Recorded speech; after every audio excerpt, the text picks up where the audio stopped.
उम्मीद। मेजर बलराज के घर का हर सदस्य खुश था। इस हफ्ते मेजर छुट्टियों में घर जो आने वाले थे।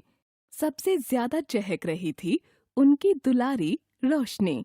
उसने तो पूरी सूची बना रखी थी कि पापा के आने पर उसे क्या क्या चाहिए, कहाँ कहाँ जाना है, वगैरह वगैरह। हमेशा की तरह रात के खाने के बाद पूरा परिवार समाचार देखने बैठा। समाचार सुनकर सबके पैरों तले जमीन खिसक गई।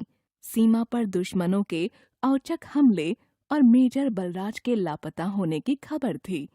सब अवाक थे। दादी जी ने रोशनी को कमरे में भेज दिया। सबके मन में उथल पुथल मची थी।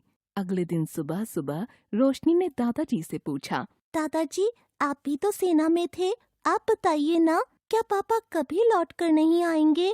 सेवानिवृत्त कर्नल दादाजी ने रोशनी को अपने पास बैठाया और बोले, बेटा, तुम्हारे पापा भारतीय सैनिक हैं। भारतीय सैनिक हमारे देश की आन बान शान होते हैं। ये किसी से डरने वाले या किसी के सामने झुकने वाले नहीं होते।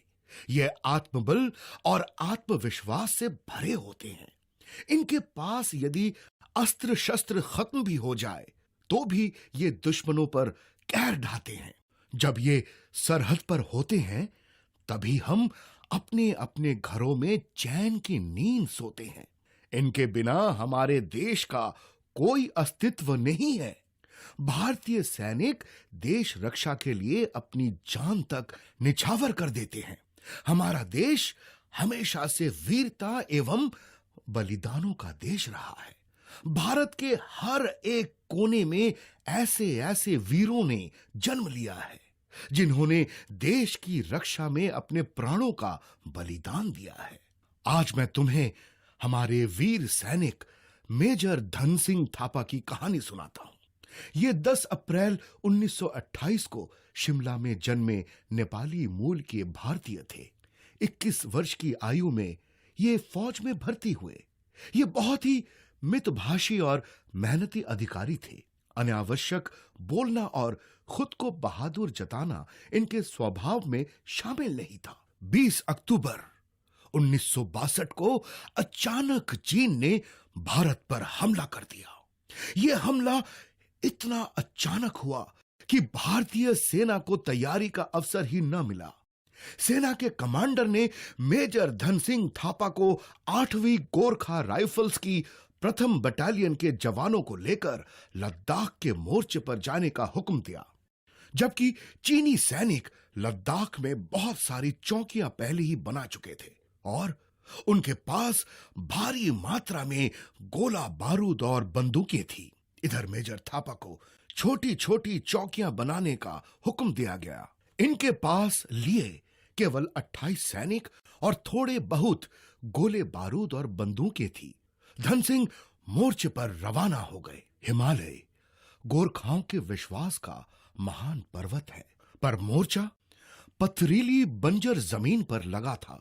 झीलें सुंदर है पर वहां रहना कठिन था। इसलिए चीन ने पागोंग झील के पास चुशूल हवाई पट्टी हमले के लिए चुनी।